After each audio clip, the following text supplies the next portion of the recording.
Okay, so apparently Trudeau is stepping down. Finally, Canadians, you're gonna get a break. Well, hopefully. And apologies for the red spot on my forehead.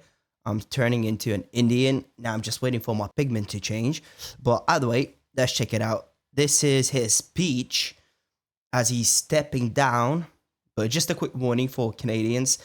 Don't think that just because Trudeau stepped down, that you guys are safe, that things are gonna get better. Most likely what's going to happen is the Liberals are going to pick another leader.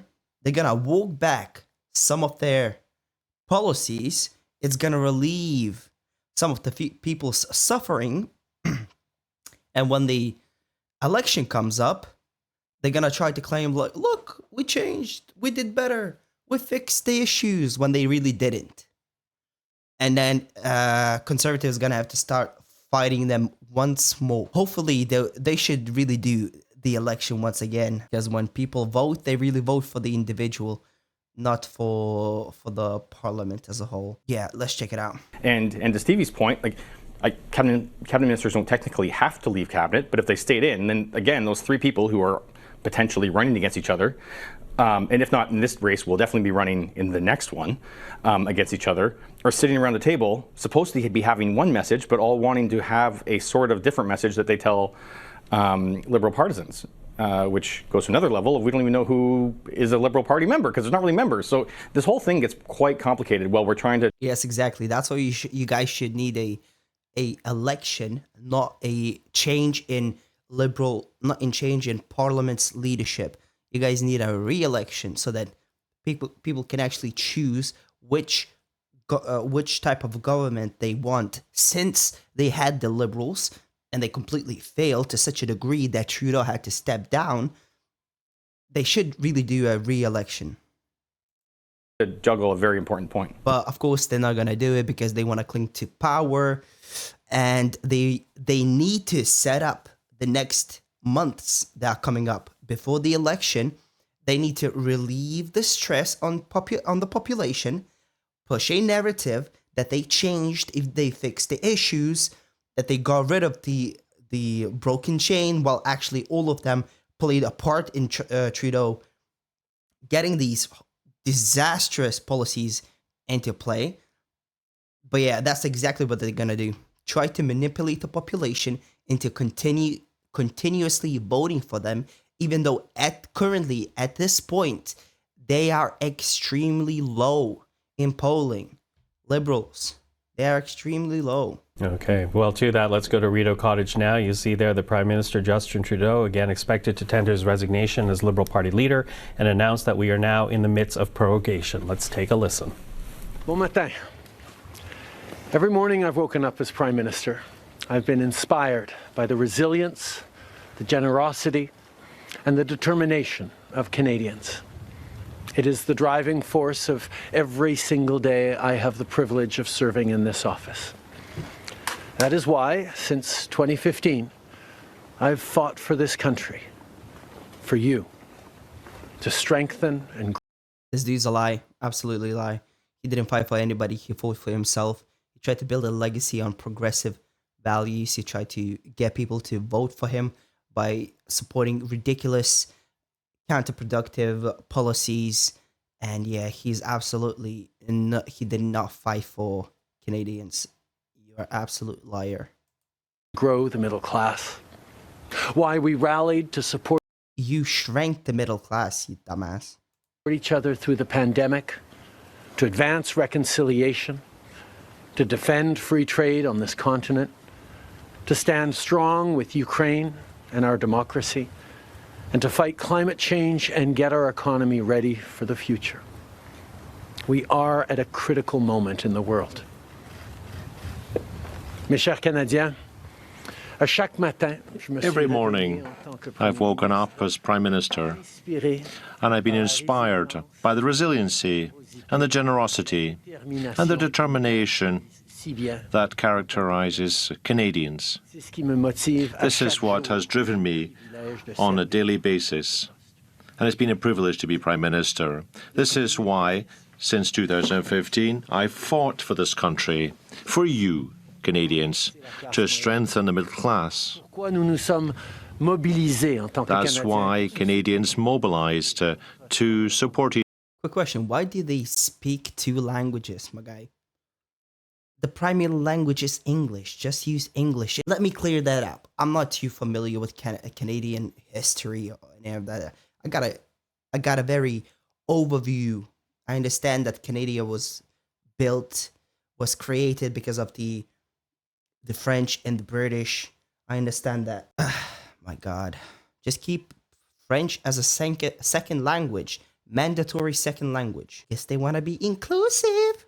Unless there are parts of parts of Canada that only speak French. I'm not sure. That might be it. If that is it, then that makes sense then, I guess.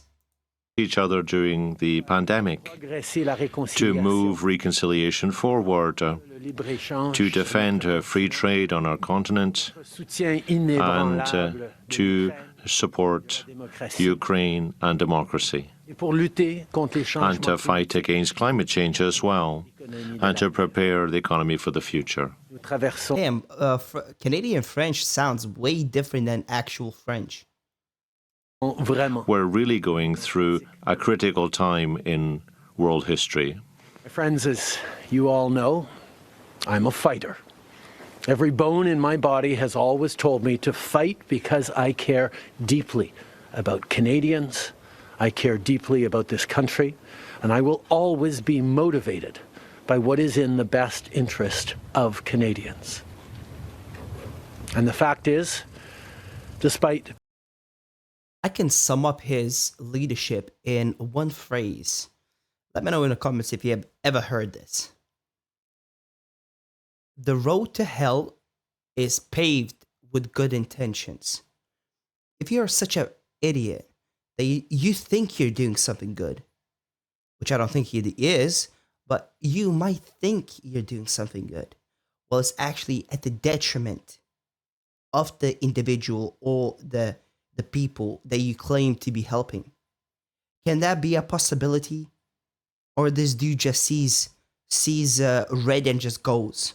Best efforts to work through it, Parliament has been paralyzed for months after what has been the longest session of a minority parliament in Canadian history. That's why this morning I advised the Governor-General that we need a new session of Parliament. She has granted this request, and the House will now be prorogued until March 24th. Over the holidays, I've also had a chance to reflect and have had long talks with my family about our future. Throughout the course of my career, any success I have personally achieved has been because of their support and with their encouragement. So last night over dinner, I told my kids about the decision that I'm sharing with you. And this dude talks really soy. Bro, have a bit of to your voice, bro. You're supposed to be the leader of the country, bro. Today, I intend to resign as party leader, as Prime Minister, after the party selects its next leader through a robust, nationwide, competitive process. Last night, I asked the President of the Liberal Party to begin that process. This country deserves a real choice in the next election, and it has become clear to me that if I'm having to fight internal battles, I cannot be the best option in that election. Mes chers amis, comme vous savez, je suis un fighter. Dans mon fort intérieur, je me suis toujours... Nah, bro, you're not fighting internal battles, bro. Just say how the fuck it is. Just goddamn say how it is. What's actually happening, Canadians don't want this dude. Canadians don't want this dude in politics anymore. They don't want this dude as the prime minister. That's why he's so bad in polls. That's why there's literally videos on YouTube of random people showing the middle finger, swearing at him because he is so bad. He's so bad. And again, they're going to use this tactic. They're going to get another prime minister elected. They're gonna roll back some of the policies. They're not gonna completely shift because they might lose support from their own base, but they're gonna roll back.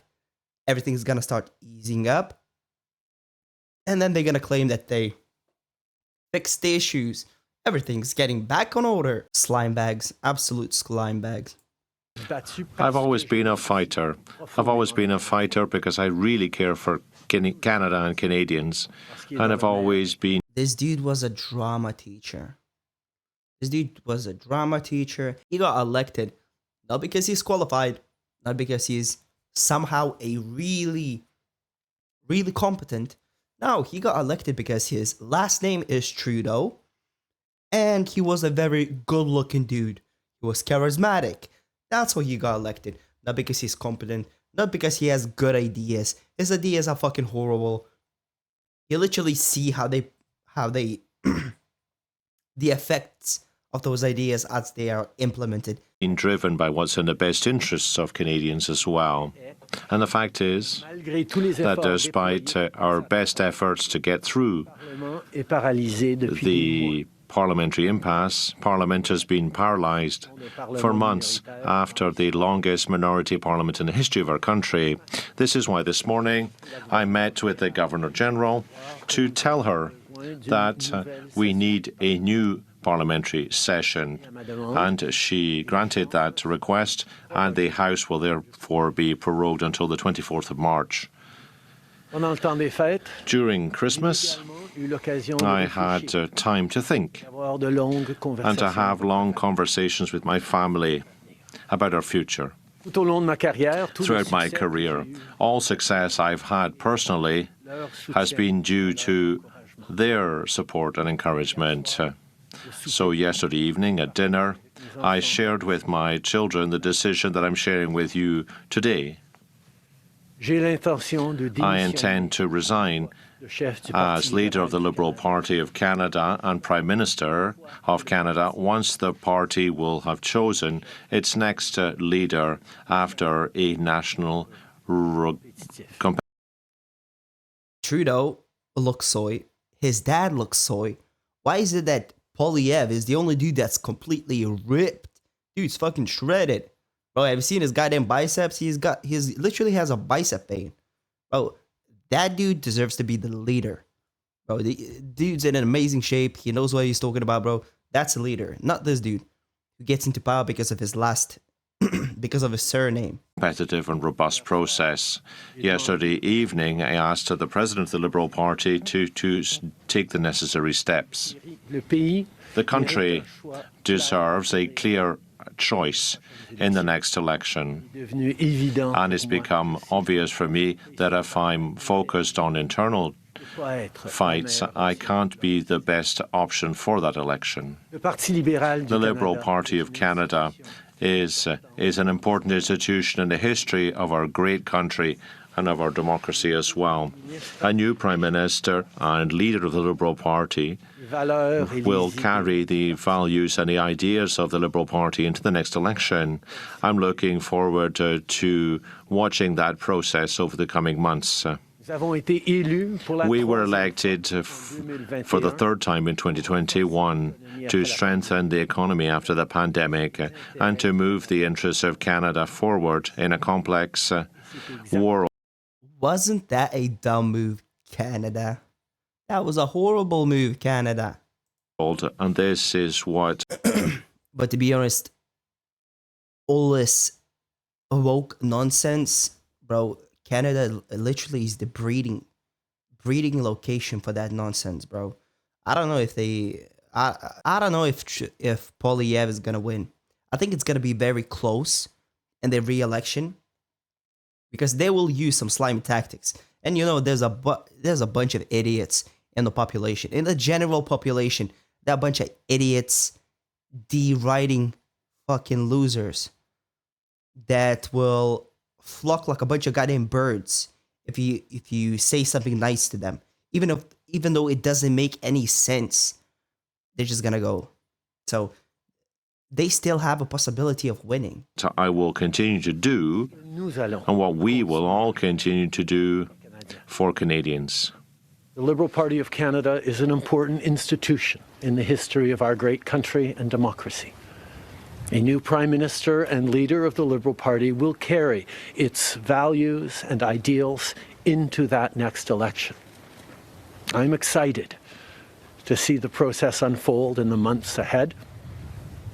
We were elected for the third time in 2021 to strengthen the economy post-pandemic and advance Canada's interests in a complicated world. And that is exactly the job that I and we will continue to do for Canadians. Merci beaucoup, mes amis. Thank you, Prime Minister. We'll now go to questions, starting with Laurence Martin, Radio-Canada. Bonjour, Monsieur Trudeau. Hello, Mr. Trudeau. I don't really care about about that, but yeah, hopefully Canadians, you guys gotta wake up. I liked Polyev. Polyev is the GOAT. There's literally, he has that answer for all of the nonsense that Trudeau caused. I mean, if you're gonna vote for the same party that caused all of that absolute idiocracy in your country, bro, your IQ level has to be so low, or you're motivated something that's not rational. If you're motivated by the fact that Polyev is gonna ban drugs, but if you vote for the other side, you're not gonna be able to afford a house. How is that rational? Ridiculous, man. You guys vote for Polyev, and you guys gonna be good. You're gonna be set. But for Canada, now you guys gonna be in a pickle when Donald Trump comes into power, because he's gonna want to negotiate. There's like a $300 million trade deficit. By the way, if you guys liked the video, please like, comment, subscribe. Let me know what you think in the comments, and see you later.